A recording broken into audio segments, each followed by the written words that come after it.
Hello, buddy. My name's Lordo4, and it is that time of the week again. We are going to be discussing the Mandalorian episode of the week and the Bad Batch episode of the week. Again, spoilers, if you didn't get that from the title of the video. And I'm obviously joined by my good friend, Sibjul Gaming. Hello there. So we are going to be talking about the episode 13 of Bad Batch and episode 3 of The Mandalorian. So spoiler warnings. I think we're going to talk about Bad Batch first and then finish with Mandalorian like we did last time. Sounds good to me. Mainly because Mandalorian seems to be fresh in my mind, especially this week with Bad Batch as well. Once again, it was a filler episode. But anyway, do you want to just do Hero of Villains in the background?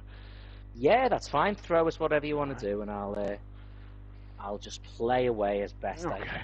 So, Bad Batch episode 13. I'll get the title up so we can refer to it. I just thought it'd be nice if we get the title up, you know. Why didn't we think of that before we started, instead of just random chats? That is true. That's us. That is us. That is us. We make last minute decisions. So, Bad Batch season 2, episode 13, Pabu. Abu. Yes. Abu. I think that's the name of the planet they end up on. So, yeah. Your thoughts on this episode, to begin with. I'll ask specifics in a bit. Yeah, that's fine. I mean, overall, I think, yes, it was a little bit of a filler episode, but at the same time, I do get the impression that because it seems like they're going to be staying there for a while.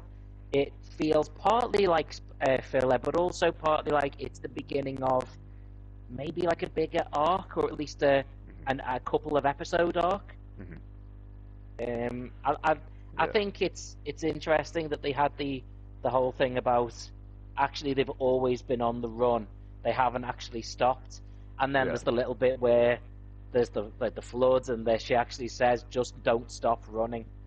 And it's sort of like the theme of the show is that actually to survive you've got to keep going. And they've actually decided this time they're going to stay, and we're gonna wait and see where that goes. And that is interesting because at the start of episode we do find out that they've actually cut off ties with Sid, who, if you don't know, is what's the species called? Same as Bosk. Yeah, I was gonna say at first I went to say Zabrak, but that's not. No, that's not. No, that's Maul. Yeah. Speaking of which. Hello. So yeah. Who basically took care of him in the first season, and they seem to be having a. I mean, she's basically. I mean, sorry for the explanation. She's kind of like their pimp. She basically rents them out. She gives them missions. Yeah. She's like their handler. Handler's a better term than pimp. Yeah. Yeah, she's their handler. But she does sort of very much takes advantage of them. Yes, she does. And I think what we've seen in this one, other two episodes, where they were trapped on the planet, and she didn't really do anything to try and save them. No. And here we've actually seen she has actually happily to threaten to, because she was like, "Remember, I know about you," and sort of implying that she's more than happy to grass them up to the Empire. Yeah. Which is unfortunate, but you know, at the same time, I think we all suspected it might happen at some point. But yeah. So throughout the episode, something is quite heavily hinted at. Tech having a relationship with this pirate. Well, she's not a pirate. She's a collector of something, preserver of um, ancient art and stuff like liberator. It was that. a liberator. Liberator of ancient art. Yeah. So that seems to be quite interesting because you said last week that Tech might die. Yeah, it was sort of the fact that we've seen him get so much character development suddenly. My sort of understanding is, right, why are we developing him? Probably because we're going to kill him. Yeah, it's like in any form of media, the moment you know more about a person, the more likely they are to die. It's like especially if it's someone. Take for in anime, for example. The moment someone has a flashback, you know in that same episode they are going to die. Or if you suddenly find, it's like you used to see it in Star Trek in like the 60s and that. There was someone you'd never seen before. As soon as they say, "Oh, by the way, he's got a wife and kids who love him very much," oh, he dead. Yeah. That's a dead man you're looking at right there. Yeah. Just so we can have a close up of his wife crying, cradling their child. And that way you feel slightly more emotional. Yeah. I mean, it's already bad enough when you're looking on the bridge and you're like, right, who's beaming down to this strange, dangerous planet? We've got Captain Kirk, we've got Lieutenant Uhura, we've got Commander Spock, and Ensign Ricky. It's like, I don't like Ricky's chances, quite frankly. Yep. So, that's heavily hinted that. It's like, Wrecker literally says to her at some point, "You have competition." Which I chuckled a bit at that line. Did quite like that line. But yeah, I was noticing the first bit of the episode. You know, when they're at the bar, like doing the deal. Oh yeah.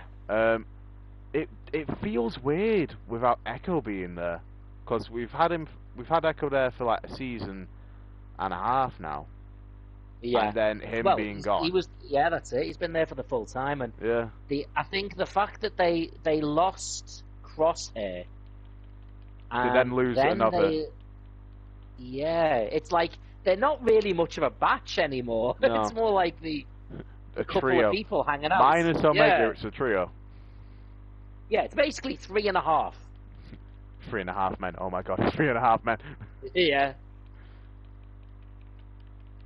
But yeah. It would be nice if they, I mean, what we could actually be seeing. I've just ran off the edge here. What we could actually be seeing is the potential of Crosshair coming back. Yes, because he has gone, well, not gone AWOL, but he's just not. They caught him in not this week's, but the last one. But yes. He had started to show that he was turning against the Empire. Yeah, he so did. We have there is the potential for us to see him return. Yeah. It would be interesting as well if you had like the likes of like some of the other clones that we know like survived. We already know that. Is it Gregor? Rex and Wolf survived because they go into the Rebels. Yeah. Then obviously Cody's alive, and he's gone AWOL. That we know from the first Crosshair episode. Let's see, was that episode 2? That was episode 2, wasn't it? I think so. It was one near the start, so it was either episode 2 or 3. Yeah. I think this was I'll be honest, it was an entertaining episode. I was quite happy watching it. I liked seeing different planets, so I liked seeing them looking happy. Although the moment they got there, you're like, oh, this is a lovely something's planet. Gonna go wrong. Shame if someone happened to cause a flood on it. It's a shame if someone were to invade or something like that. Yeah, be a shame if it was all just to go to pot because you actually brought our main characters there. I think for me, it was a little bit. don't know. It was Yeah. the fact that the moment they get there, something bad just happens to happen. I think it would have made more sense if it was the Empire has sort of followed them there. For it to be a flood that just happens to happen the day they get there, that hasn't happened for, what, like 300 for so long. years or something? It is really just like, wow. So plot It's devices. like at the end, when they say, well, we'll stay if you'll have us, you'd have been like, are you joking? You've been here a week, and we've had an extinction level event. I don't think it was even a week, was it? It's like, we are not having. You've been here for so. You've been here like, for hours, not even a full day, and you want like, you to say after causing an event. literal curse. You are an absolute curse. Yeah. But it's just like it was. So what is a water surge just a tsunami? It's basically a tsunami. Yeah, right, it's okay. just a tsunami. But yeah, so then the water just went back to normal. Then did it? I didn't. It really will know have done. Yeah. The issue is then they go because, to the lower area and stuff like that. Yeah, because if you remember near the start, they say about having moved down so that they've built a lot of the city below the wall. Yeah. And the wall is basically what stops the tsunami, and because they moved out below the wall. Yeah. I mean, realistically, I'm looking at this place going, the Empire's going to destroy this planet, aren't they? Mm. Like, they're just going to turn up and obliterate it from orbit. Yeah, that is how it goes. It is how it goes. We won. We won. But yeah, so my thoughts on the episode, again, was filler, but it was entertaining. It was entertaining filler, which is rare in some cases. Yeah. I did like that this, I can't remember her name, but we'll just refer to her as the Liberator,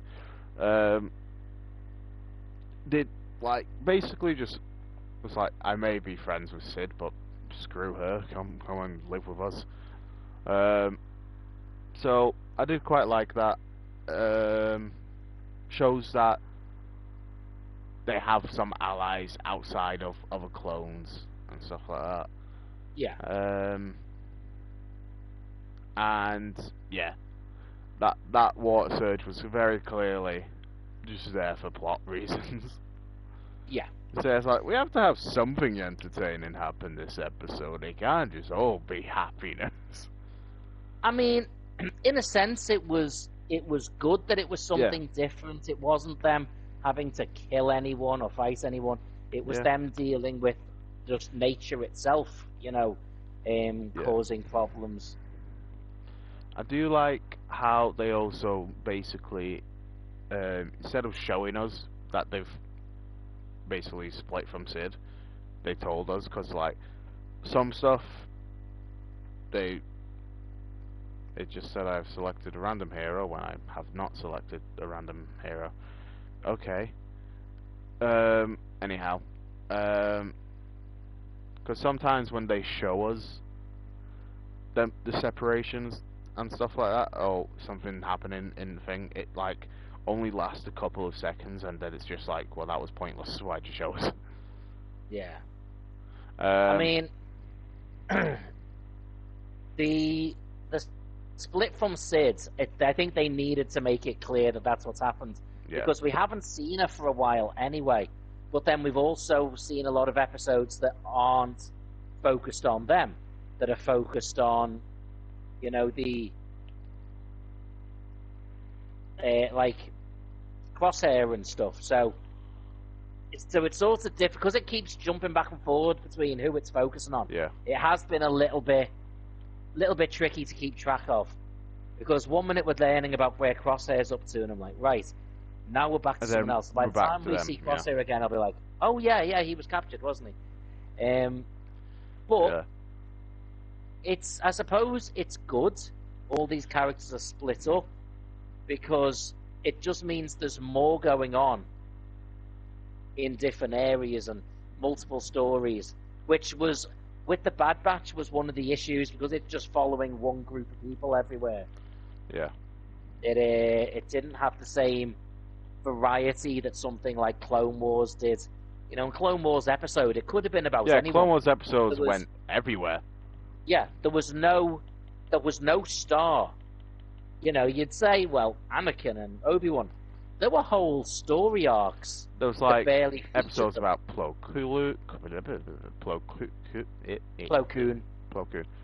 Yeah, I was trying to say it, but it's just like the L was going into the Coon. Yeah, there's also the act of resistance to say his surname on a public stream in case you get shut down. Why? Because spelt differently, that's actually a racist term. Why am I trying to spell it differently? That was in. No. I'm trying spelled with a to C see what it is instead.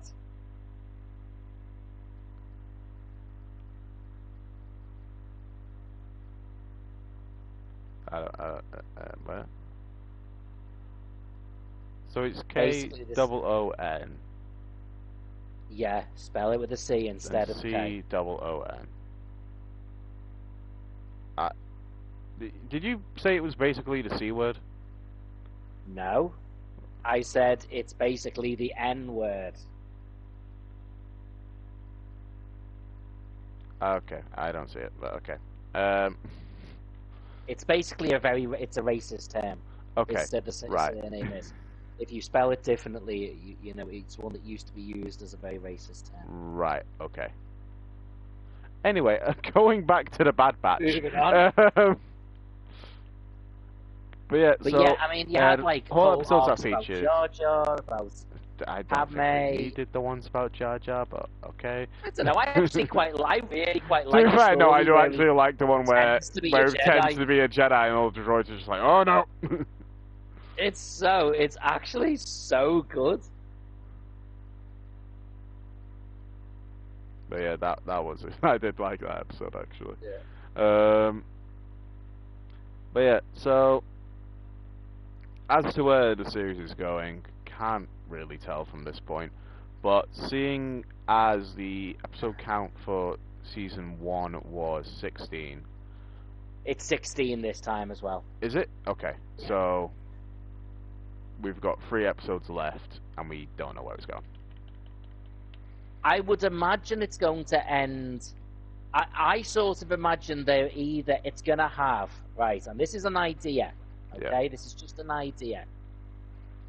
I imagine Crosshair turning up on that planet and going after them. And they're trying to, they're sort of, they know he's after them and stuff, but still they're obsessed, whatever. But it's not actually Crosshair. The Crosshair's been cloned because they realise he's loyal. That's why they've got him, because they realise not only is he better, he's but loyal. It's also it's in his genetic makeup that he follows orders. And whilst he's been broken because of this stupid guy, they still know that makes him exceptionally useful. We've already stupid guy referring to the one who he shot. Yeah. Okay. So the they're most thinking, hated character in Star Wars. Yes. Well, second hated, most hated character in Star Wars. But yeah, I just killed the whole team. Well done. Dean Winchester fan. Hello, Dean Winchester fan. Hey, hello, Dean. You alright, mate? Dean Winchester. Supernatural? Supernatural. Yes. Dean Winchester fan is a big fan of Supernaturals. Regularly turns up on my streams, and I haven't seen we'll inevitably talk about Supernatural a little bit. I haven't seen it. Oh, he hasn't seen Supernatural. You're gonna have to give him a very, very brief summary. I love Jensen Ackles. Is that enough? Well, that's Dean Winchester. Ah, right, okay. So you at least like the right guy, anyway. Soldier Boy. I like him because of Soldier Boy. Yeah. Well, still, we'll take it. Did you get the video I sent you before about him going on about? Yes. Yes. Also, Dean Winchester fan, just so you know, because this is the Gaming Lord 04 stream, I can't actually see the chat. So, just if you say anything, I'm not ignoring you. I will repeat back, Oh, cool. Okay. saying I watched The Boys before. It's so good. I love it.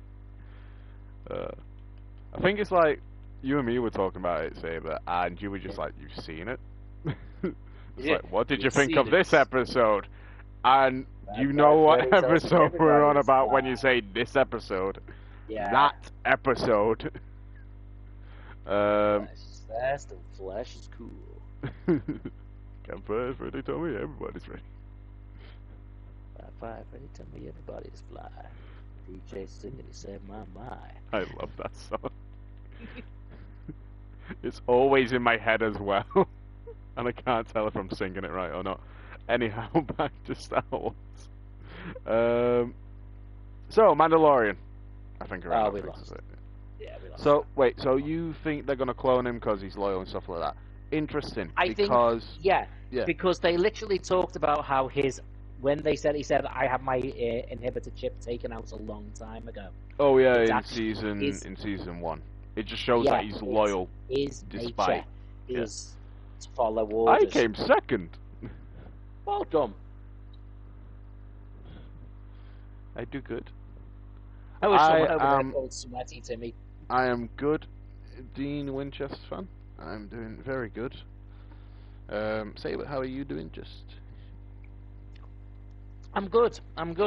I've been working on a couple of videos because I'm finally off work for a little bit. So I wanted to start making those videos. You are? Yeah. I'm making a special video for WrestleMania where a few sort of YouTubers that I know are going to record little sort of bits talking about their favourite wrestling game of all time.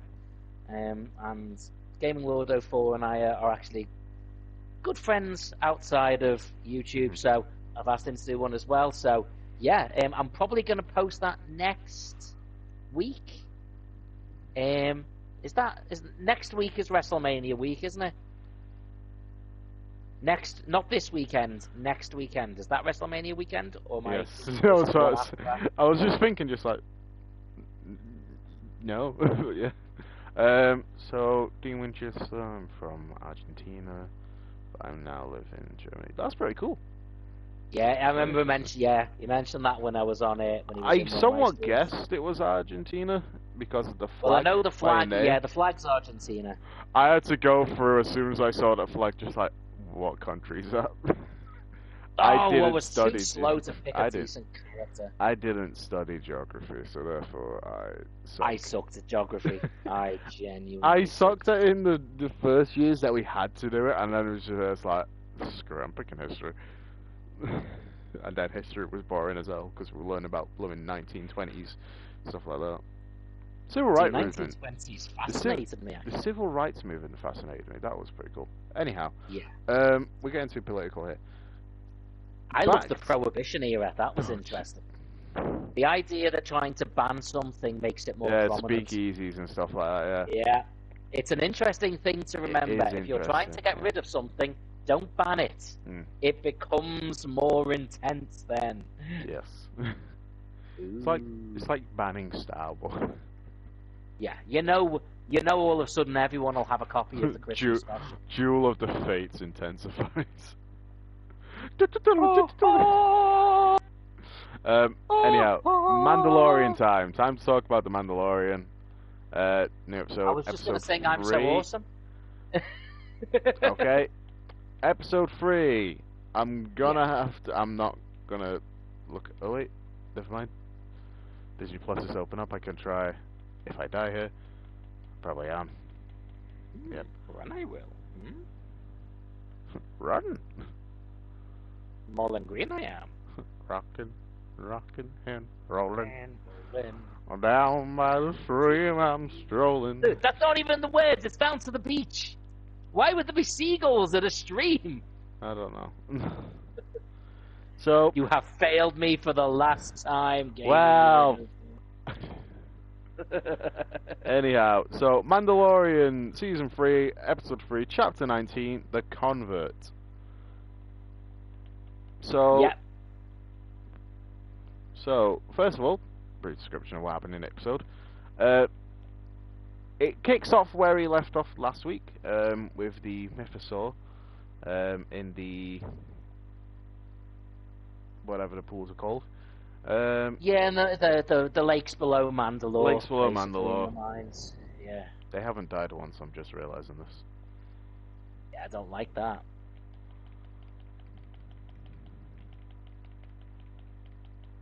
I want to try and get one.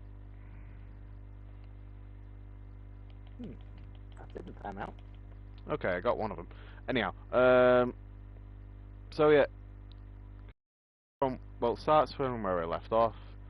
There's a bit of, we'll talk about it more in detail, obviously, in a bit, but just a brief summary. There's a bit of a dogfight. Then we're back to the planet that Bo-Katan is based on. Then it cuts to Coruscant, which we haven't seen since the prequels, which I thought was pretty cool.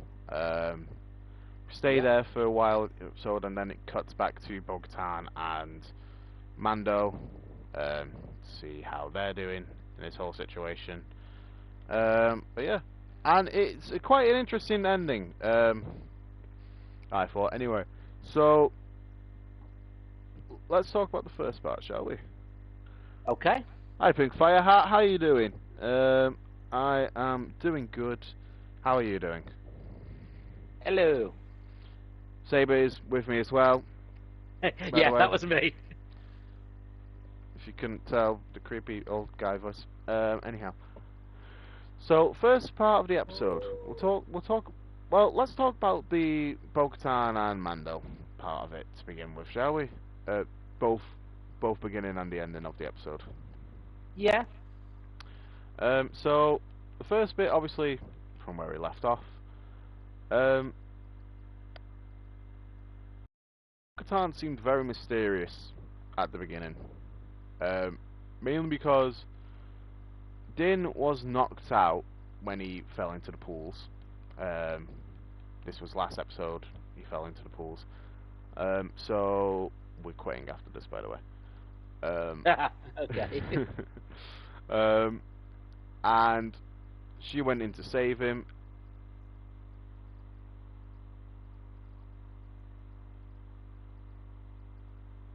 We're both our days going right now. Okay, they're good, right? What? Our days. Pink's asking, how are you both? Oh, how are both of our your days. Yes. My day's been fine. I did a little bit of it. I had to go into work to help them with something, even though I was meant to be off. But other than that, I've had an alright day. I had to go into work. God damn it. Yeah. That's what happens when you get old. Yeah. Anyhow, my day was pretty good. I had to go to college. It was a full day. It's draining. But it's Friday tomorrow, end of the week. Smiles. But yeah, so Bo-Katan goes and saved Din, and she sees the Mythosaur. Now, at the start of this episode, she questions him, asking, well, once he wakes up from being knocked out, which is interesting because it makes no sense why he's knocked out when he gives the answer of why he fell into the waters. She asks him, like, does she ask him why he fell? Basically, yeah. So it starts with sort of a replay of what happened. We saw him fall through the steps down into the water below, and we see the eye to indicate that the Mythosaur was there. We see and the she eye basically and the starts, yeah, and then she basically starts asking him if he saw anything. He said, I saw the cave go past me very quickly as I fell. She then asks him, did you see anything alive down there? And he basically indicates that he didn't. And that clearly indicates she's the only one that knows there's a Mythosaur down there. Yes. And then you mentioned the dogfight. Speaking of which, there is a Mythosaur skull on that banner right there. Yeah. Then you mentioned the dogfight, and that's something I have to talk about. The dogfight there, whereas initially you've got the sort of that Bo-Katan sort of Mandalorian ship versus a couple of TIE fighters, TIE interceptors. TIE interceptors, Sorry, I've quit the game there, just so you know. Yeah, I also have. Yeah, with some TIE interceptors, and then he jumps out of the ship, lands No, to he get drops into out his end. during the dogfight Yeah, yeah. to Jumps get in, into the jumps ship to into join the. yeah, jumps into the N1 sort of the boot starfighter, gets up. We have a fantastic dogfight. This He needs talking pulls a about. full-on Top Gun This move. He pulls a Top Gun yeah, move. this was probably one of the best Just before you do, start. Pink's asking how your week was. My week was pretty good. Been in college all week, so it's been busy, but yeah. I've been Same in as work most of this week until today. Well, including today. Yeah. But yeah, When you've it's meant been to be off. okay. It's been okay. But yeah, I to the think dogfight. this was one of the absolute best starfighter on starfighter Yes. scenes we have seen in all of Star Wars. I think then when they introduced then the TIE bombers, utterly destroying not just her home, but what is effectively a Mandalorian temple or castle. And plus her droid was in there, by the way. So they've destroyed everything she has. And it's interesting why the Empire have come targeting Mandalorian outposts on the Mandalorian And system again. there's a few things that are interesting about that, because I watched immediately after watching that episode. I watched Star Wars Theories breakdown of it, and he was saying how people were talking about how it's probably Thrawn, or Thrawn, not Thrawn, Thrawn. Now, if they're doing a build up to him, possibly, but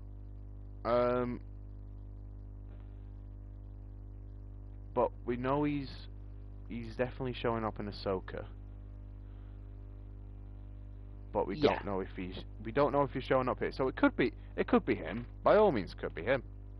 But I don't find that likely. I don't think I think he could be linked to it. He could be linked to it, but I don't think it's directly. I think we're not going to see. I don't think we're going to see Thrawn until the end of the first season of Ahsoka, because it was sort of hinted at she is looking for him. If her show starts and we've already seen him, it kind of kills the buzz. I think the whole idea will be that she will be the one to go after him. But that said, they have spoken about the idea of doing a sort of Defenders sort of thing where all of these Star Wars characters or shows are going to eventually tie into each other. So having it be him or his Imperial remnant that's behind all this, perhaps he's even the person who Moff Gideon was working for. It's very possible. He's Moff Gideon. Remember, there is such a thing as a Grand Moff that supersedes him. So you could have Grand Moff Thrawn. Because it hasn't got to play out. The stream is going great so far, Pink. Thanks for asking. No, there's been no problems apart from we're getting our ass handed to us. Sorry, what were you saying, mate? No, I was just saying because it can be different to what they were doing in the original sort of books and stuff. So they could make him sort of like that sort of Grand Moff character. He would certainly be a viable challenge to everyone in that sort of medium term. What is he originally in Rebels? I don't know if he's a Moff or even if he has that title. I mean, bear in mind, the title of Moff, anyway, was sort of almost like a political military title. They often weren't actually very good. Obviously, Tarkin is. Tarkin was exceptional. But Tarkin's a douche. On the whole, a lot of the Moffs were basically sort of the sort of fat rich people trying to, be as greedy as possible. And clinging for power, and that allowed the Emperor to be able to manipulate them. Because they would always want more. You know, if they were smart people, they would be a threat rather than an asset. And Tarkin is one of those examples. Yes. I am strongly suspecting we should have gone into maybe a different game mode. Yeah, probably. But yeah, I think looking at that first chunk of the episode, I think it sets up a little bit. We had a fantastic action scene, and then they have to make the jump to somewhere safe, which I think, from what we saw next, everyone assumed they were going to come out at Coruscant. Yeah, but no, that's not what it was. But we'll touch up on Coruscant after we talk about the ending. So we'll talk about the exciting stuff first.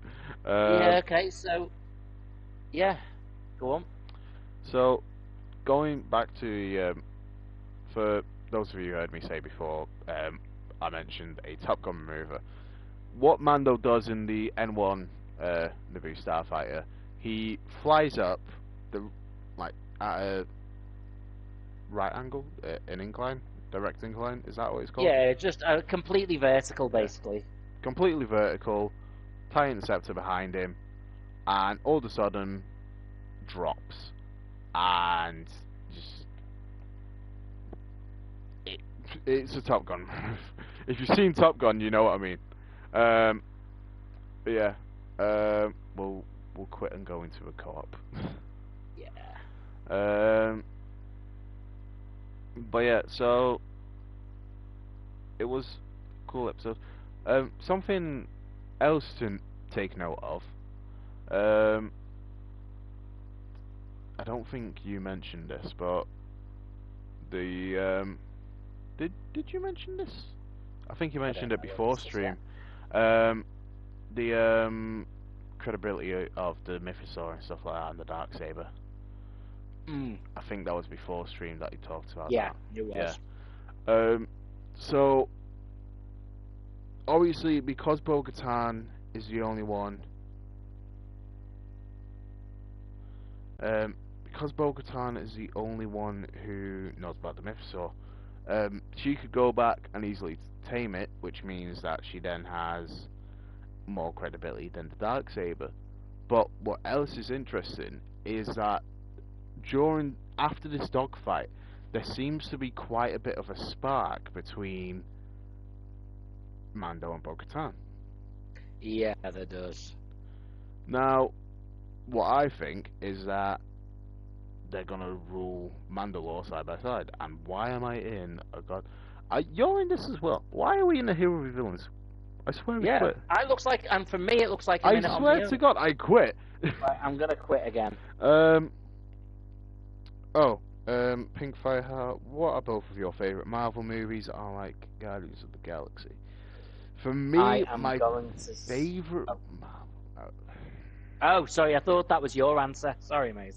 No, no, that's Pink's answer. I think my favorite one. Talking not Marvel Studios, Marvel film, I'd probably say Venom. Talking Marvel Studios, Iron Man. First Iron Man. I would say, well, I'll go with Marvel ones, MCU ones. I'm going to say Captain America and the Winter Soldier. I think that was an absolute banger of a film. That was amazing. If we're talking the non-Marvel, the non-MCU Marvel films, I am probably going to say X-Men: Days of Future Past. Yeah, love that one. Yeah, it was for me it was a good one, but it was always one of those ones where it's like it came to ordering things, because on my shelf I have them all ordered in chronological order. It became so confusing because I'm just saying, it's like, well, it comes at the end of this era, but in the middle of that era. Where do I put this film? Days of Future Past is a direct sequel to X-Men First Class. although there's bits that link to what would become the future, the majority of the film and the main stars of the film, and plus it was made to be a sequel, and then the next one is. Okay, so I put it after First Class. Yeah, so depending on whether you want to go in release order or chronological order, either way, you would have First Class, Days of Future Past, Apocalypse, and Dark Phoenix, and then, or before them, you would have X-Men, X-Men 2, and X-Men The Last Stand. Okay. And then you can throw in Wolverine and Deadpool where and how you see fit. Okay. But yeah, so back to Star Wars. There's been so many sidetracks, but it's because we like to respond to you all. We like to respond to everybody who pops up in the chat, so that's why there's so many sidetracks. But so there seems to be a spark between them. So what I'm thinking is they're gonna rule Mandalore together. Doesn't have to be as a couple, but probably will end up being as a couple. Whether that's explored a lot in this season or in another season, I don't know. I don't think it will be explored a lot at all, because if you start bringing romance into Star Wars, I say that, I mean overly romantic, like a rom-com type romance. Yeah, it never That's really. what I mean. The most we've had explored in Star Wars in terms of romance is Leia saying "I love you" and Han saying "I know." Most we've like that. Those two relationships. That is the most we've ever seen to do with a romantic. Well, I think as well, what makes that work is the fact that we almost never actually see it work. Yeah. Like, but when in an Empire Strikes Back, he's trying to kiss her, and C-3PO interrupts. He's, they declare their love to each other just as they're about to be separated, and even then, and I think part of it comes down to Star Wars writers don't write good romance. Yeah. Because the initial line when he's about to get put in carbonite was "I love you," and he says I love you too, and they kept saying this doesn't work. And it was in the end, it was only when they said to him, right, Harrison, you know who Han Solo is. Don't think, don't say anything, just respond. She says, I love you. He says, I know. And the next, even when she rescues him and says, it's someone who loves you, before they can really show any romance. Jabba wakes up. Jabba wakes up. So they're constantly being separated or interrupted. Yeah.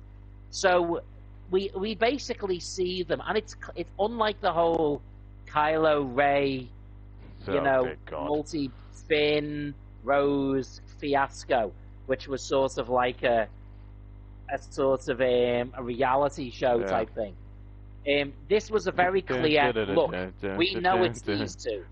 We know it's these two that are meant to be together. We're just going to keep teasing you with it, and there's the final thing where they declare that they love each other and everything's fine, and the trilogy ends, and it's over. So you never actually get to the point where it becomes annoying or anything. It's always waiting. The romance between Anakin and Padme was just all kinds of creepy. Like, apparently she loves people that murder children, and she's like, I always loved you. He was like 12 or 11 the last time.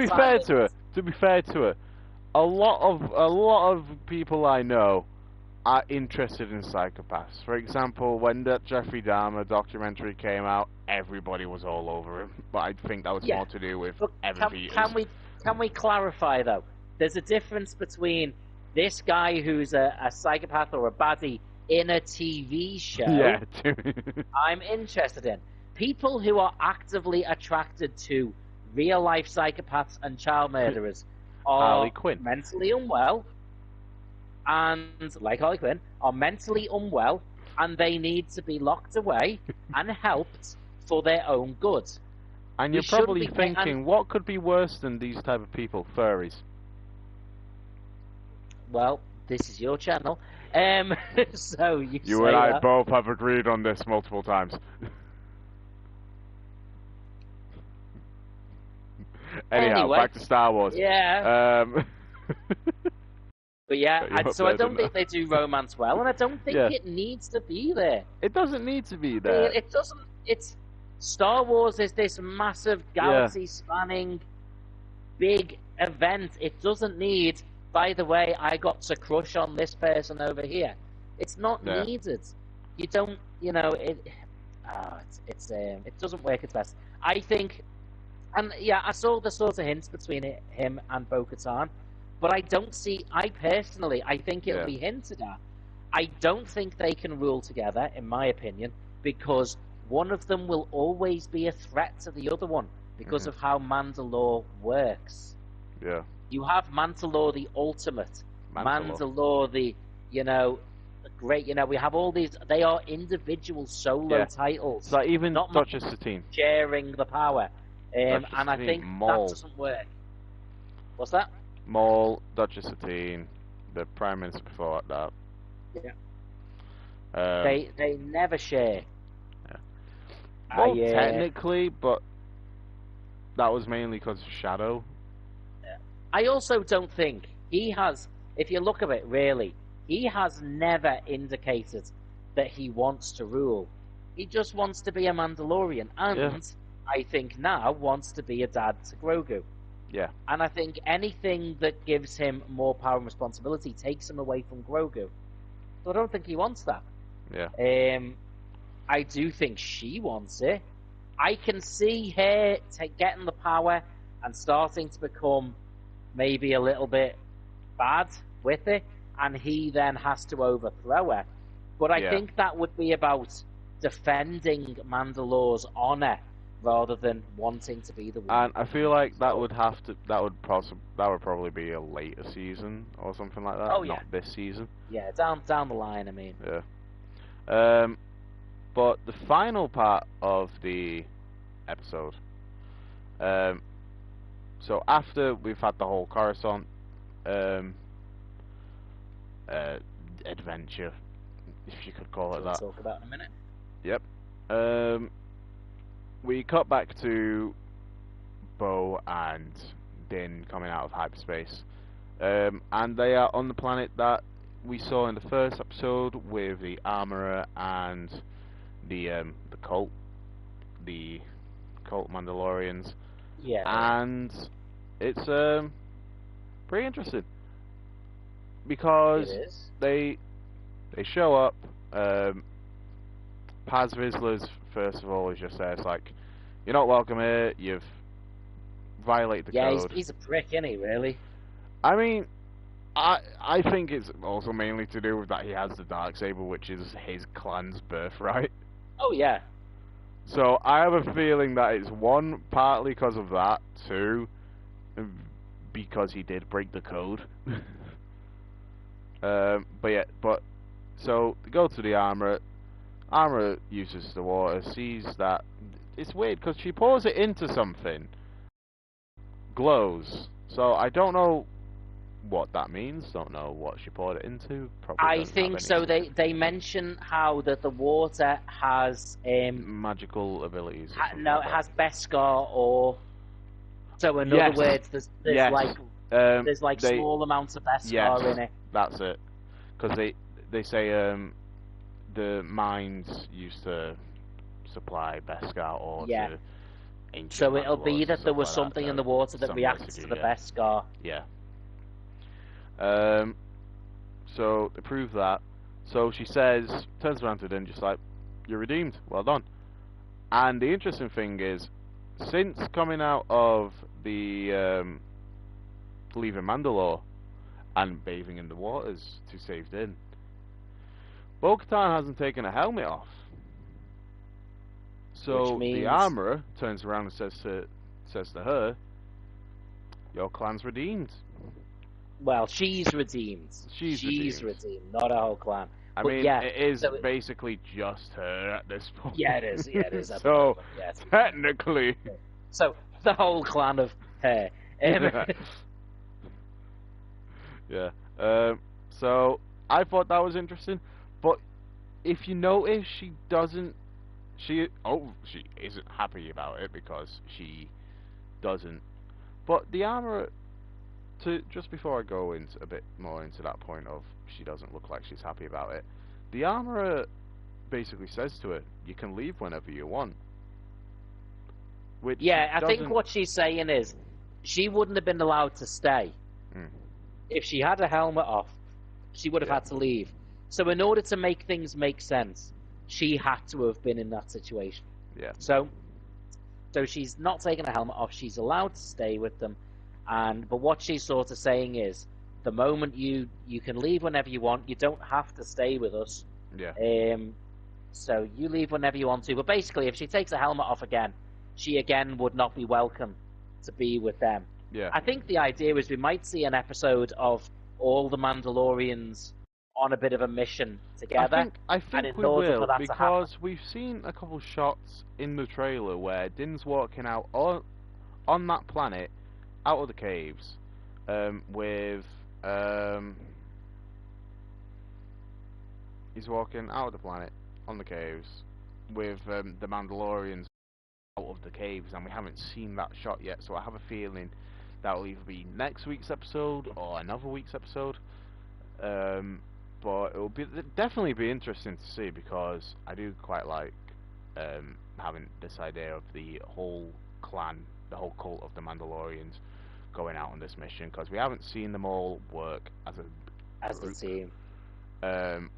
Well, we did in the first episode, but I don't really want to count that because that took so Not long. really. They basically fought a giant crocodile for a few minutes. Yeah. So we haven't seen that since the second episode of season 1. Yeah. It was the second episode, wasn't it? Where First. he has to leave. Oh no. Second. Second, yeah. No, first. No, it is because the first one ends when he gets Grogu. No, he's already got Grogu from the start of it. Remember? No, as in the first episode of season 1. Oh, season 1. Yeah, he gets Grogu at the very end. We haven't seen them work together as a group since then. I was still counting the whole crocodile thing because yeah, I had a feeling you were. Another thing to point out, mentioning the crocodile scene, where the hell were the foundlings? Where were the foundlings?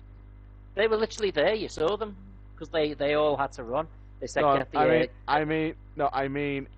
In this episode. In this episode, where are the foundlings in this whole situation? They're dead already. Another crocodile came along. Yeah. Anakin came along. They could have deal with the crocodile. It's like, look, you leave us alone, and we'll give you the younglings. Anakin's possessed this crocodile. That would be an interesting plot, like a little comic book thing, like a little joke comic, just like, oh yeah, Anakin possesses this crocodile. Why? Because he wants to eat the kids. Crocodile was like, looks like meat's back on the menu. Crocakin Skywalker. Oh dear. That was the worst joke I've ever made. Anyhow. Yes. So yeah, but it's like the whole community's welcoming her. And but she still doesn't seem too happy about it, which is understandable because it's not her belief. You say that, we can't see her face. But you can tell she's deathly silent for it. Like when they all say this is the way. It's like. I mean, she has also got on her mind that she's just seen a goddamn mythosaur. So speaking of which, it does pan to the mythosaur skull on the wall after that, and that's the end of the episode. So whether we'll see more of the mythosaur in the next episode or something, not too sure. Maybe learn more about the mythosaur, because what we know about the mythosaur we only know from legends and stuff like that. Yeah. Really. But yeah. So finally getting to the Coruscant part of the episode. Oh wait, did I ask you your thoughts on the ending? I don't think so. What were your thoughts on the ending? Yeah, no, I think you said everything though, to be fair. Yeah. I think, the whole thing, her not having taken off her helmet is literally so just to make it make sense that she's allowed to stay around. Although it could be that now she realizes she's got a chance to unite the clans if she keeps her helmet on.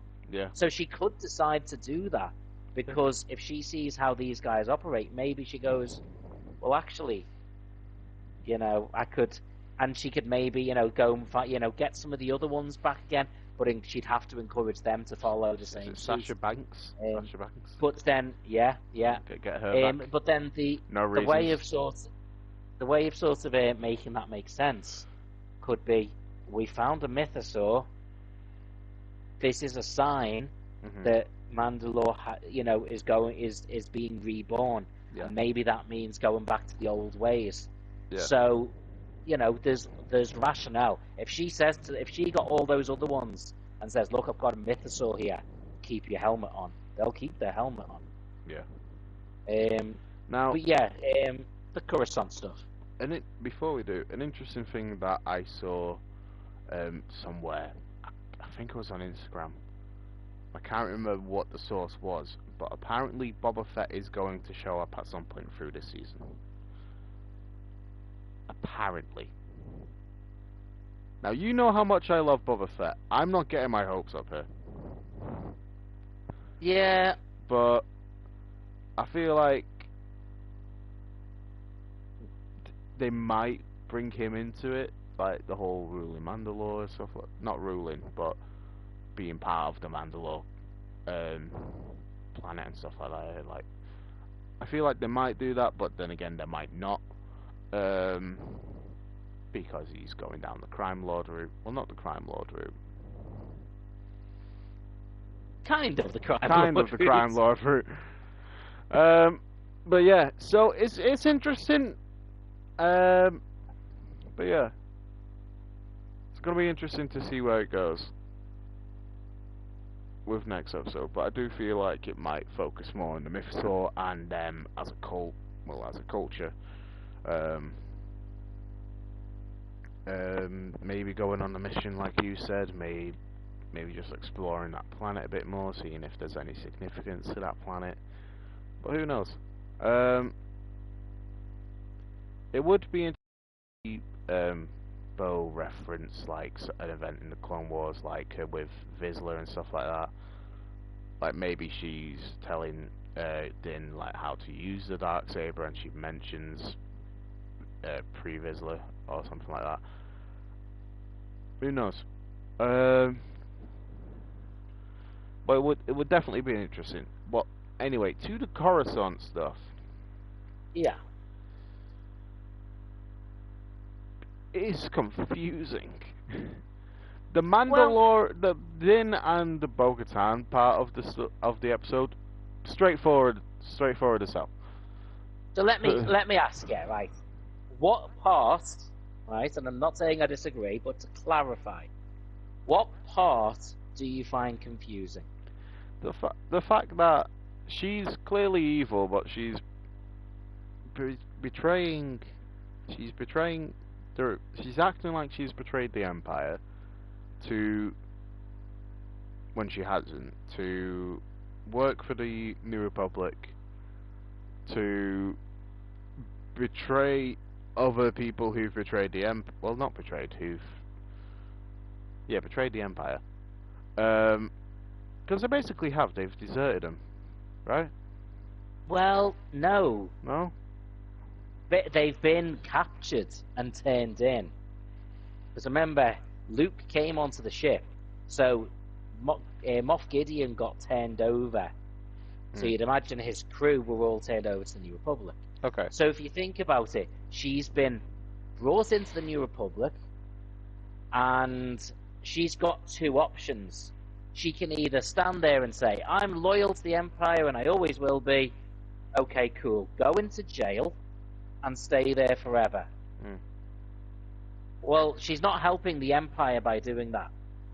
Or she can go through the whole being brainwashed and pretend to be reassigned and play the absolute good guy and stay free. And in doing so, it looks like she's somehow been given a job where her role is to test ex-Imperials and see if they will betray. And in the process, she's done this and set him up. Now, as I understand it, she's set him up deliberately, so, and so that was she her could job get to something. do. But it looks like while she was there, she's got something from the Imperial ship. But also, the fact that he has betrayed the Empire, he has turned against the Empire. Yeah. It could be this is her way, because then once she got him in the system, she then turned the thing up higher. She's basically brainwashing him. Well, not just brainwashed him. He's going to be erasing he's going to be mind. sort of She's erasing brain damaged. He's going to have serious brain damage. So, I was really confused when they said Mind Flayer. I'm just there thinking, as in the thing from Stranger Things. No, the Mind Flayer. They just took the name. Stranger Things took the name from other things where from Dungeons and Dragons. Sort of, yeah.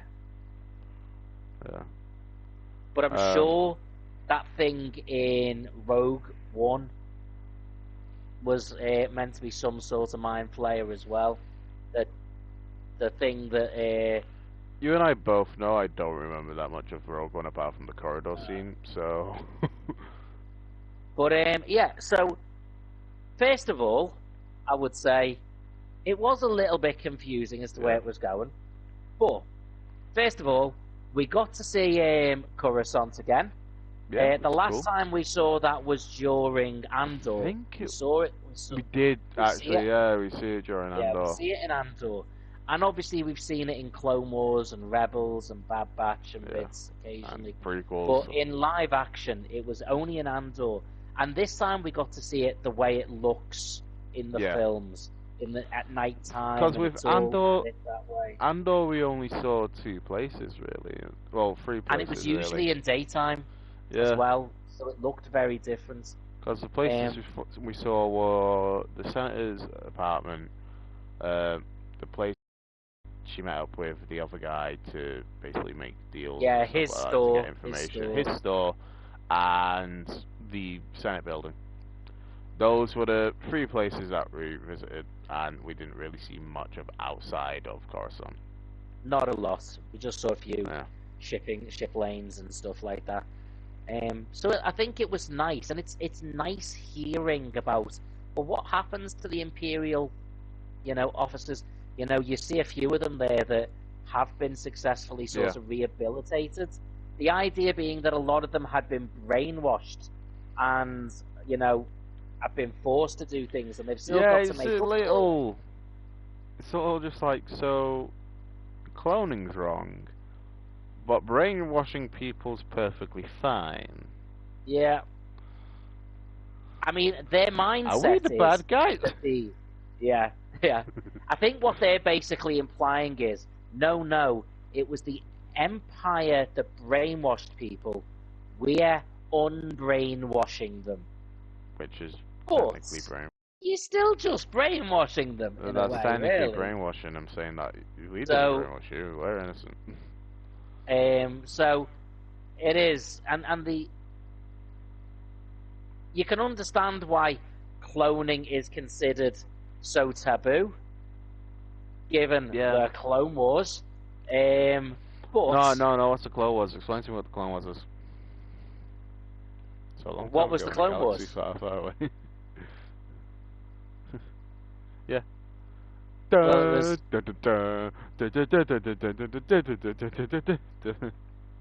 I'm very confused now. I was making a joke and it didn't really work. I was saying just because you said, because obviously the Clone Wars, so I was just asking, what's the Clone Wars? I don't know what it is. And then I started doing the music from the Clone Wars, and it doesn't matter. It doesn't matter. God damn it. How many people left the stream during that bit there? Well, one joined. Wow.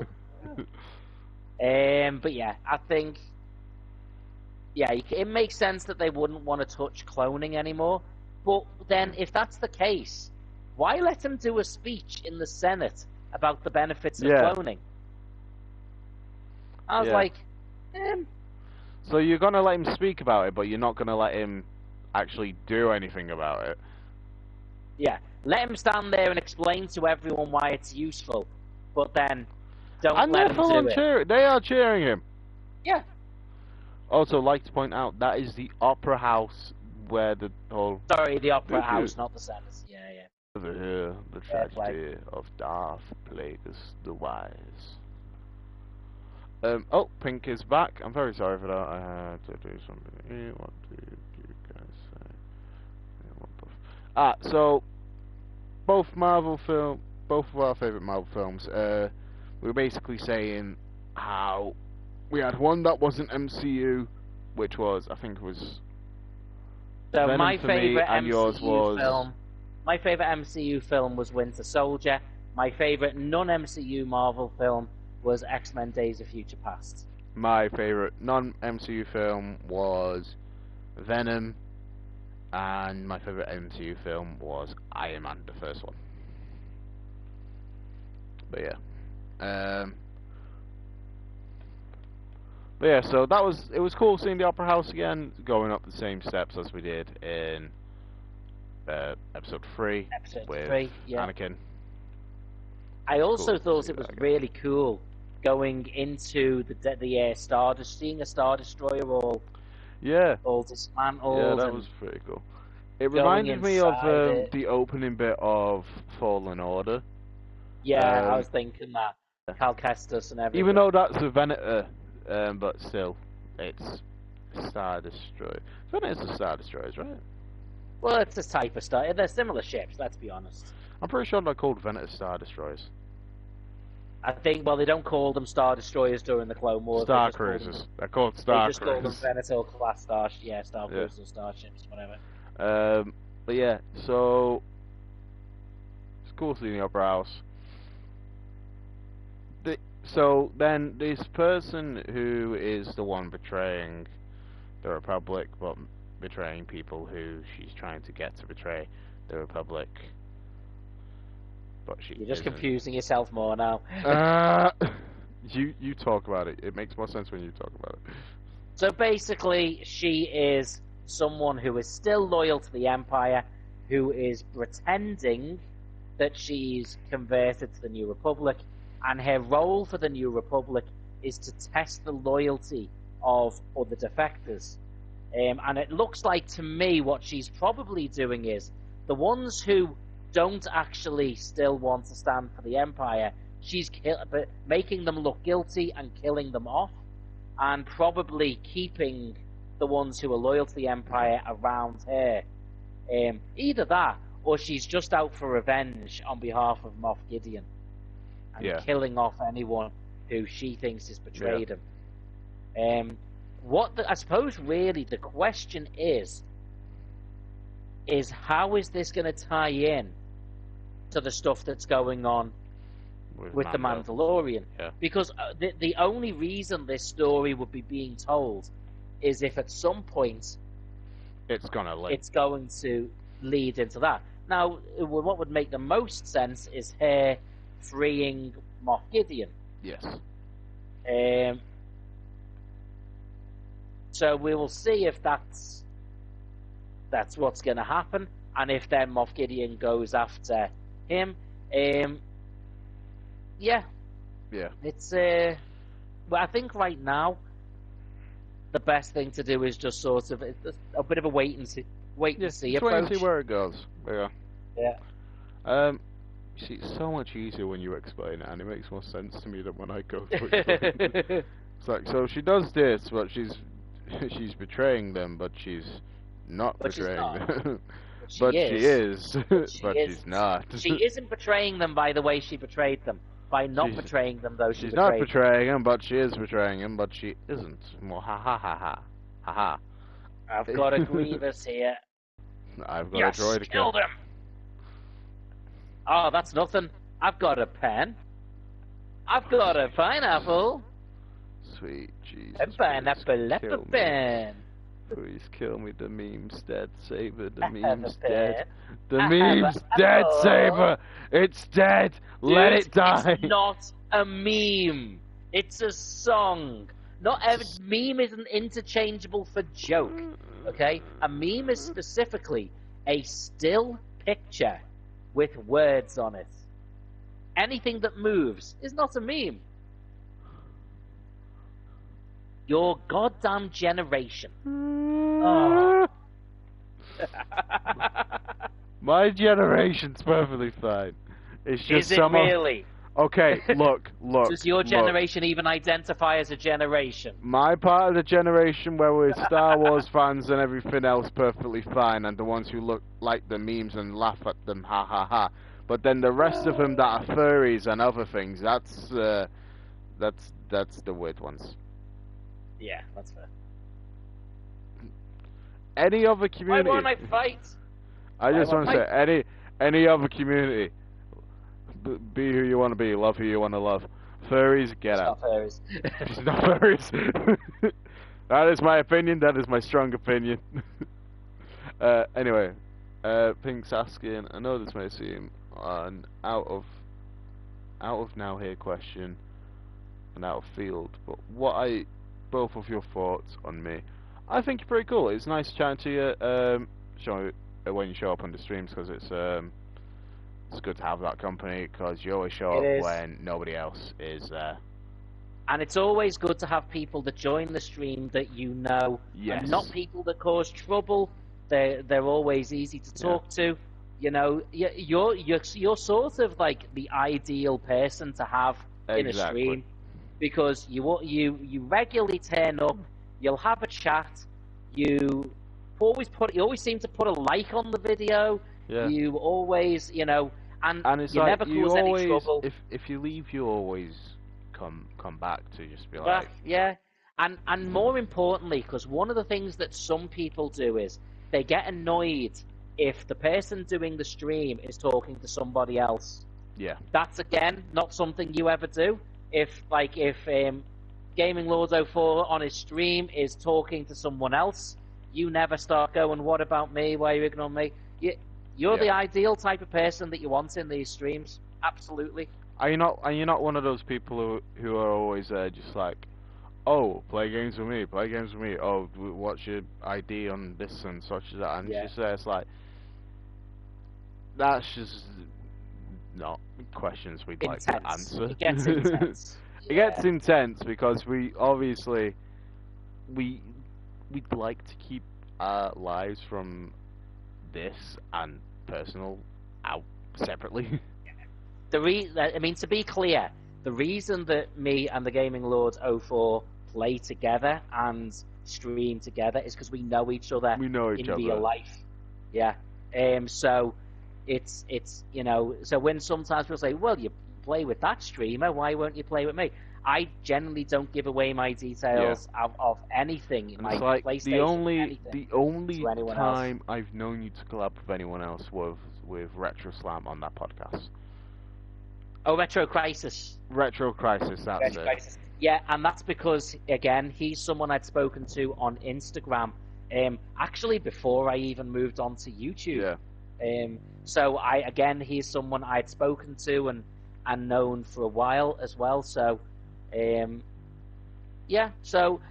but no, Pink, you're someone who is, anytime I see you turn up for a stream, I always know it is never going to be a problem. It's always relaxed. And in fairness, I think, there's quite a few people and you always say hi to anybody else who shows up in the stream. Yeah. I like that as well. I like that. When people in the stream actually talk to each other, say hello to each other, interact with each other. I used to really encourage that a lot on my when I was use TikTok more. Yeah. And get people to talk to each other. So that's what I like. It just makes a community. It just makes a community, and that's what we're striving to do. Yeah. And I think when you're playing your game, you get a bit distracted. Like sometimes when I'm doing the wrestling one, I'll be talking to people in the chat. Other times I'm so busy focusing on the match that I forget to do that. And I like the idea that the people in the chat will speak to each other. Yeah. And we'll say, "Oh, your channel looks good. I'll go and have a little look at yours." Or if one of them says, "Oh, I'm going to do this video," even if you don't want to subscribe, you might say, "Oh, well, I'll jump over and give it a like for you." It's it's nice, and I'll do that, with other people's, even if I don't subscribe to their channels. Yeah. I'll say, oh, I'll try and jump on and catch it after this one then, or I'll say in my video, oh, anyone, when I switch off, if you want to go and have a look at XYZ's channel, they're going to do this. It's, yeah. Yeah. But you are the greatest example of the ideal person who streamers want on their chats. Yeah. Especially small streamers like us. Yes. I think that is a very fair description of us. Yeah. But yeah, so it's a wait and see with the Mandalorian episode, so it is going to be... Yeah. It's going to be interesting to see where it goes. Someone mentioned, again, this is... don't know how well the source is, but the pirate crew in the first episode are going to probably show up in Skeleton Crew. That new series that's coming out. Should be interesting because we haven't really heard much about Skeleton Crew, and that being one of the things what that I we have hear. heard about it doesn't really interest me. What is so it? Much. It's sort of like a bunch of kids that are trying to travel through the galaxy or something. I don't know. When I just remember listening to it, going, "Oh, no thanks." Like it didn't sound bad. Like not as in I was like. I want to hear more about Acolytes. Acolytes. I'm not gonna lie, I do want to hear more about Acolytes. It was. Do you know what? It was probably a little bit for me. And hear me out on this. Let me finish it all first, so that I'm very clear. Okay. It sort of reminded me a little bit of when I saw the trailer for Ms. Marvel, where right from the get-go, it was very much painting it. And I'm not saying it was or should be, but the advertisements very much made it about, this is for teenage girls. Yeah.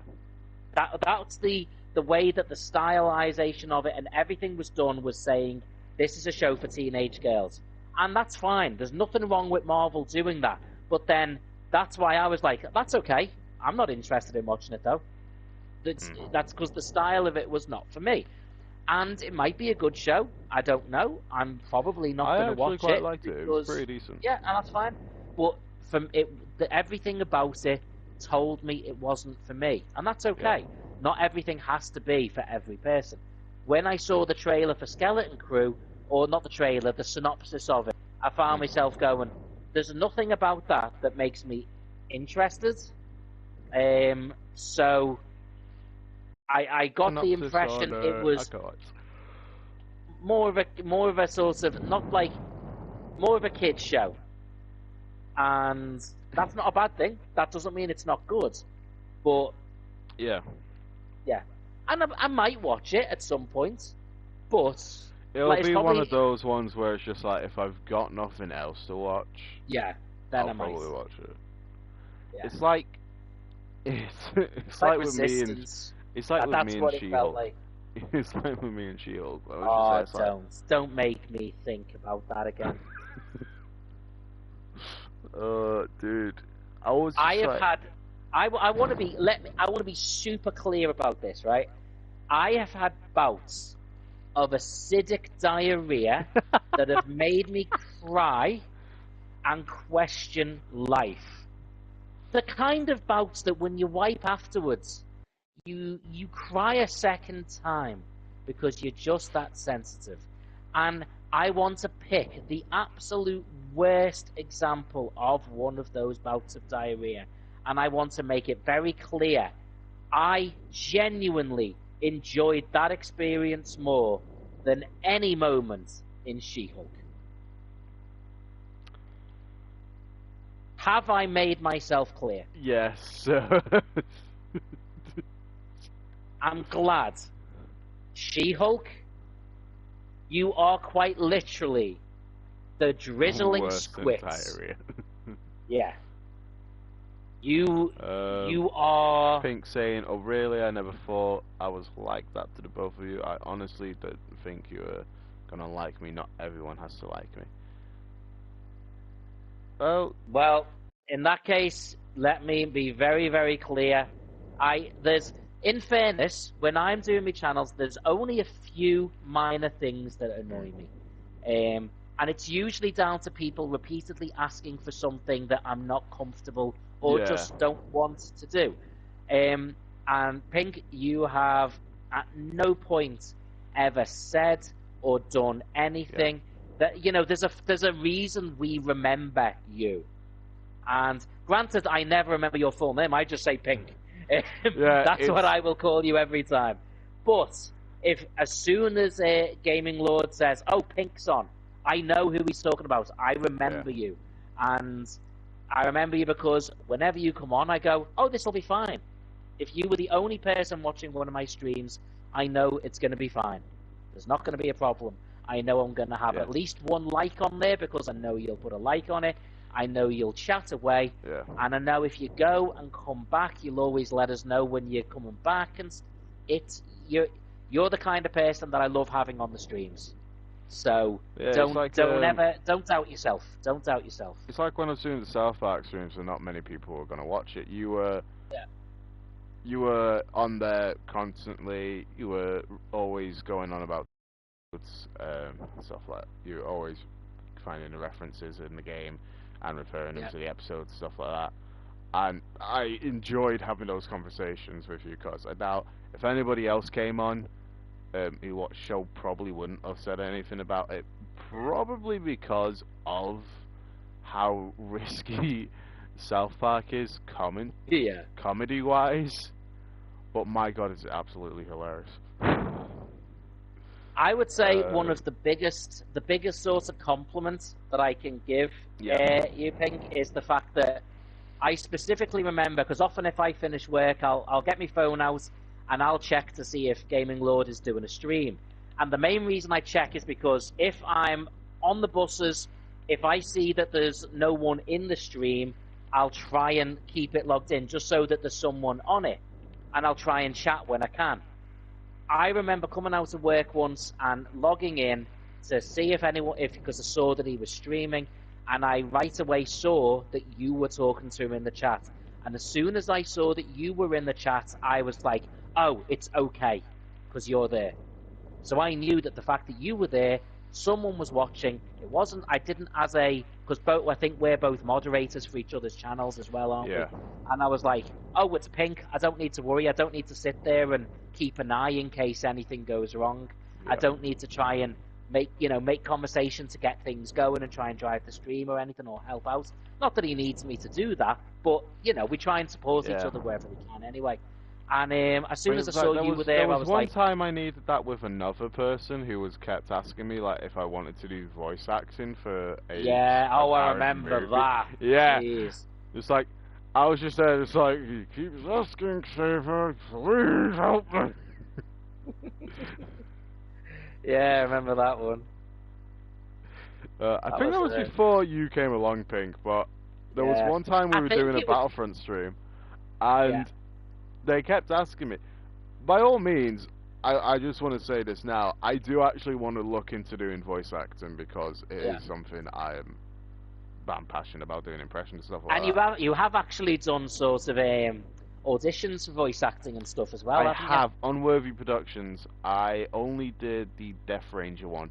Mainly because the other one was for the Tengu Warriors, which are Power Ranger villains that are birds. And I didn't have any clue how to make bird sounds, and they wanted me to make bird sounds. This is the closest I got to making bird sounds. That's the closest I got to. But it was nowhere near. You know what's weird? That was actually the sound I was making when I was having that bout of diarrhea we was telling you about.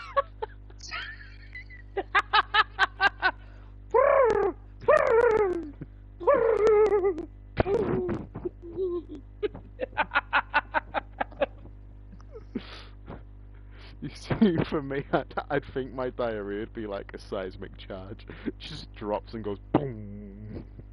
Do you want to build a poo man? A what? Do you want to build a poo man? Anyway, I think...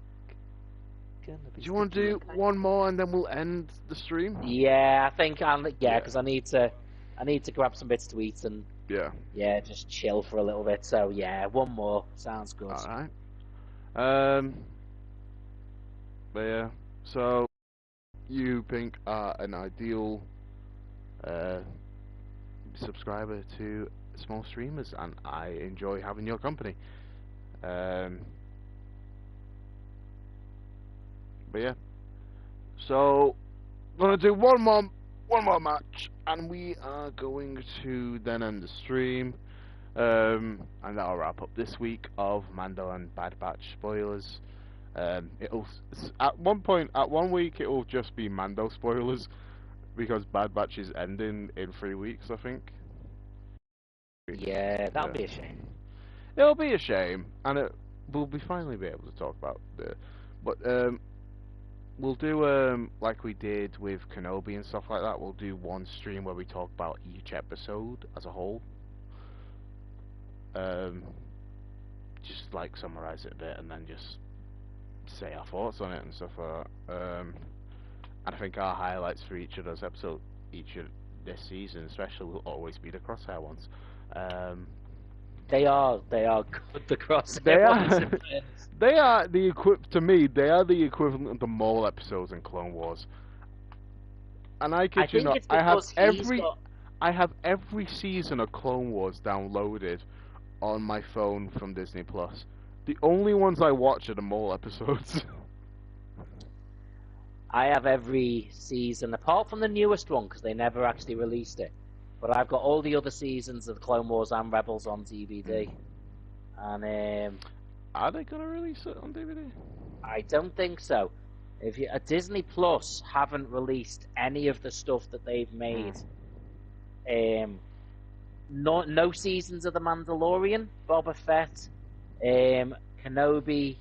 I think it's because they obviously want to keep them just like streaming exclusive. Because if you take them off streaming platform and give them on DVD, then you're basically giving people a reason not to have your thing. Just like but you're sort of saying, because realistically, it's the new shows that draw an audience. Yeah. If people right now, I'm not gonna watch certain shows again.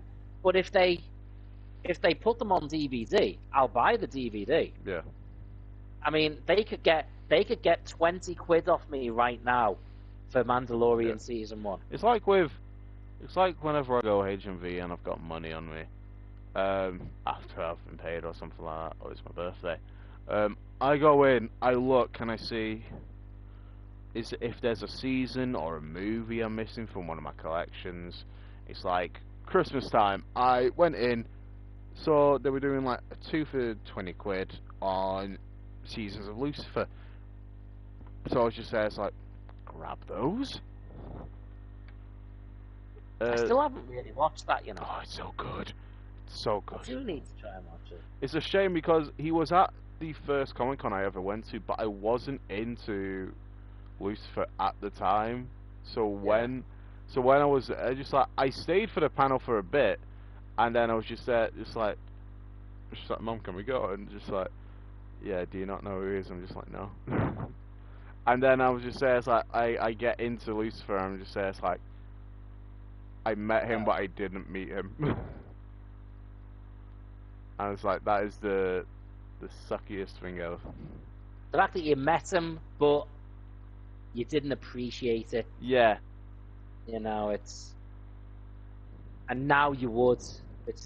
It's also like seeing a band before you get into the band, and then after you get into them, you're like, it's not the same. It doesn't feel like you can say you've seen them because you didn't really care.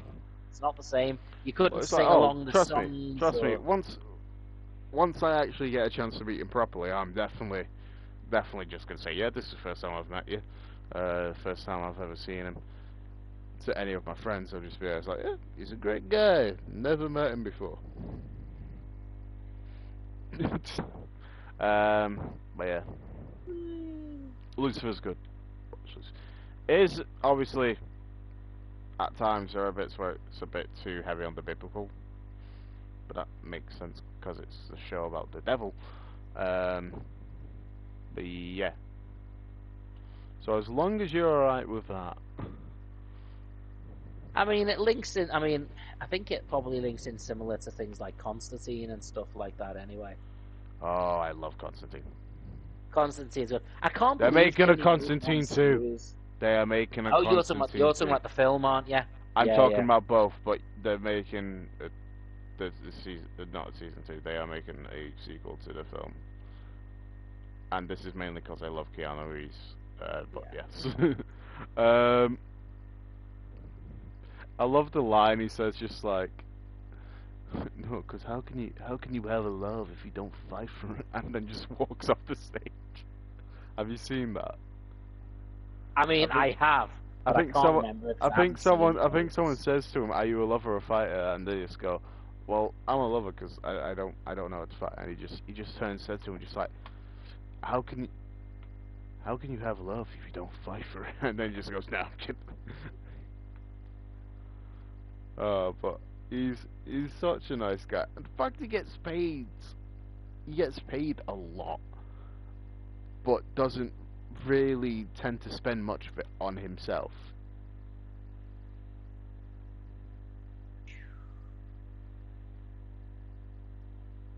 I think when you're particularly well off, there's only so much you need. Like, if I suddenly had an unlimited amount of money, right? Realistically, money. I'm not gonna be like, apart it's from like, buying every Star Wars set don't. ever. Yeah, maybe. I might get a bigger house so I've got enough room to put things in, but I'm still only going to need one of each game's console. I'm still only going to need, because you can only use one at a time. I won't need a car because I still can't drive just because I'm suddenly rich. Yeah, maybe if you got a passport, you could travel the world. I don't want to. Think of it, San Diego Comic Con. We could go San Diego. I mean, if I was that rich, then I might do, because then traveling wouldn't be. You can either, have the nice amount things. of 3D printers I could buy to make cosplays so much easier. Yeah, true. Pink saying, "Thank you guys very much for what you said to me. It means a lot, especially after I said some nice things to you last time as well." That is perfectly fine. You're very welcome, Pink. Definitely. But yeah, you are very welcome. And that isn't us. You are always welcome on our streams as well. Well, that's terrifying. I just saw General Grievous right in front of me kill you, and then he just vanished. Yeah, he literally appeared out of nowhere, sliced me, and disappeared. Appears out of nowhere, kill Saber, disappears. Oh, Jesus Christ, that was terrifying. That was horrible. Oh, so did I tell you I saw the newest Scream that isn't in cinemas? No. Right, I like it quite a bit. Have you seen it? The one where no, I think I saw as far as 3, and then I sort of stopped watching them after that. I quite like this new one. It is pretty cool. It's gory, so that's a win in my book. For some reason, the Peaky Blinder themes plays in the middle of it, which confuses me. But yeah, all in all, it's a good film. And if we're gonna do what we were saying about going to go see the new one in cinemas, you might want to give it a watch. Just cause it is about that group of people in the other one. I think it's on Paramount. Oh, I'll check it out. To be fair, I might just try and watch them all from the beginning again. Well, all of them are on Paramount, and if you've got Sky, Paramount's free with Sky, so... Is it free if you've got Sky Movies, or if you've just got Sky? I think if you've just got Sky. I'll check it out then. Yeah, I think it's just if you've got Sky, so just give it a look, mate. But yeah. So yeah, I'm not biased towards that film because Jenna Ortega's in it. Oh, I'm not biased. Oh. I'll store that for future information.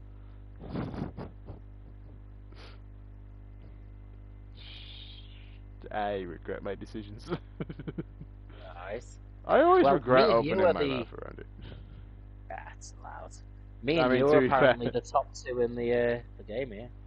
To be fair, you can keep secrets most of the time. I prove that. You have proven that. To be fair, we're not going to say why. Yeah. No. But he's proven. Yeah. You entrusted me with something when you were like, what? You were like about 10 or something. I don't think it was even 10. I think it was around about. No. When did Iron Man 2 come out?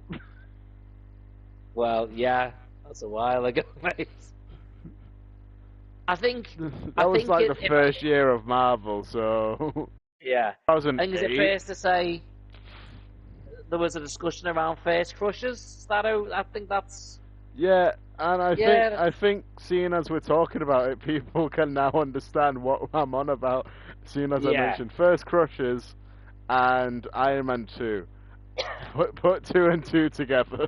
Let's just leave it at that. And you get Robert Downey Jr. Robert Downey Jr. Yeah. Right, he's a handsome guy. To be fair though, yes. He is a handsome guy.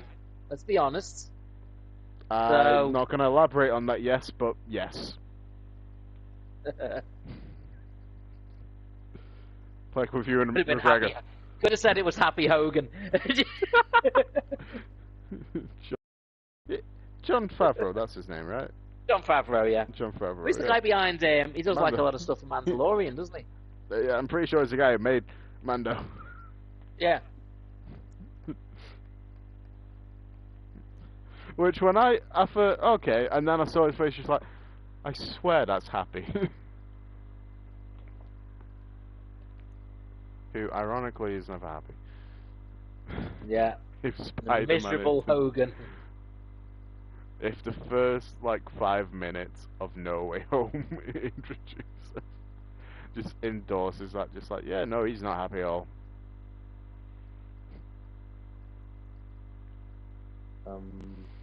There's a whole host of them coming in right behind me. You might want to handle that. Yeah, I'm trying.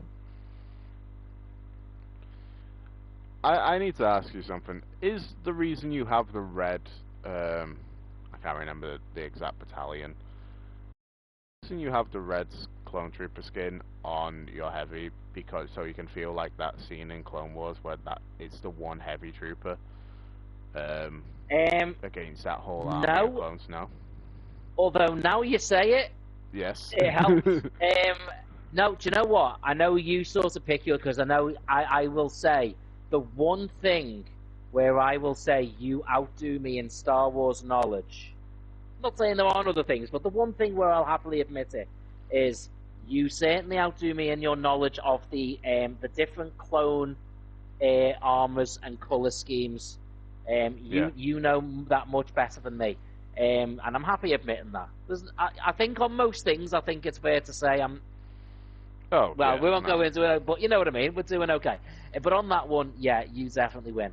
And I think for me, I tend to usually just go for which is the one I think looks most cool. It's that simple. Now you see, this is where the whole thing about you is, oh yeah, your knowledge of things is like, yeah. When it comes to Destiny, it's like, whatever looks cool, I'm putting it on. Yeah. And the fact that we now have the ability to change loadouts, I've made a loadout for each, subclass. So I can just, think I'm just going to be there. And it's so much easier to just change through. I'm just there, it's like, well, this yeah, I do need to get some time on Destiny to myself to try and get somewhere. But well, if you want, we could stream over the weekend at some point. I think, I need to kind of play it, not streaming. I need to just play. Yeah, I think no, first of all, I need to do some. I need to do some bits on my own anyway. Yeah. sort of I need to do the myself with season everything. 20 kickoff stream still, and we are 3 weeks into it. So I'm just gonna it's late.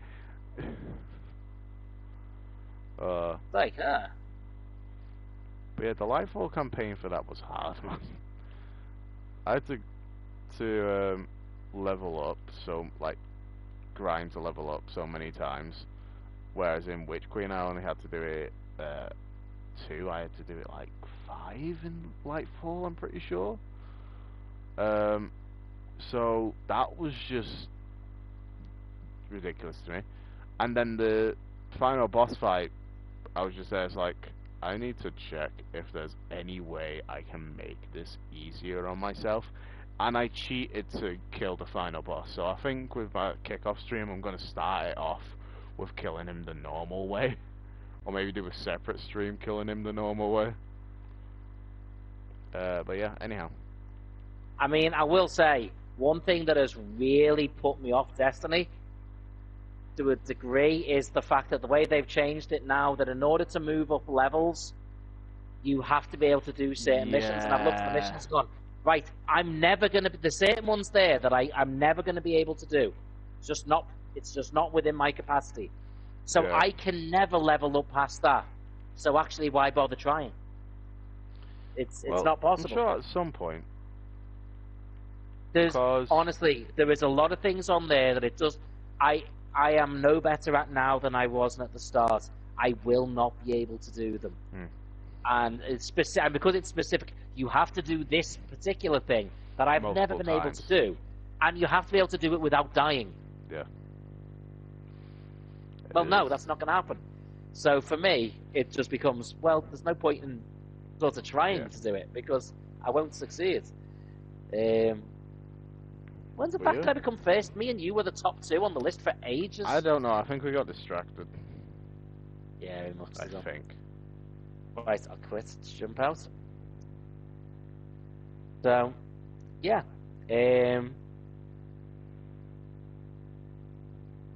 Anyway, do you want to do your outro, or do you want me to just say goodbye to everyone first? I will do my outro.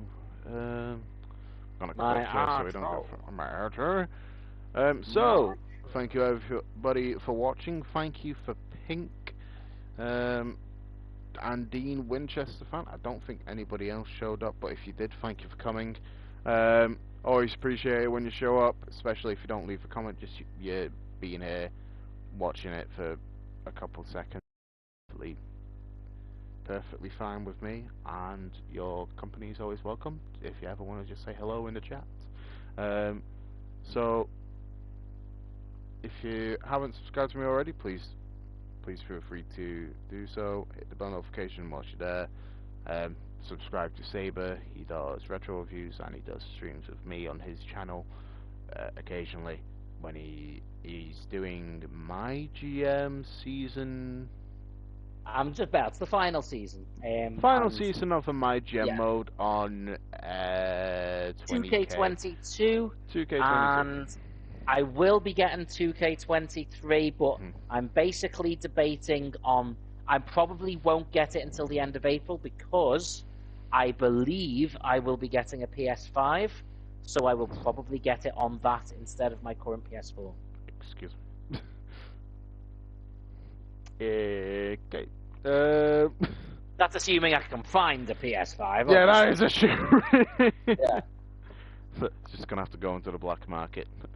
Sorry, boy. I'm either going to get a PS5 or the Lost City of Atlantis. I think the Lost City of Atlantis will be easier to find. Yeah, it might be, and actually. That's at the bottom of the ocean with the Reaper Leviathans and whatnot. Anyhow. So yeah. Anyway, thank you all for watching. My name's Gaming Lord 4, and I will see you all in the next video. Bye bye. Bye bye.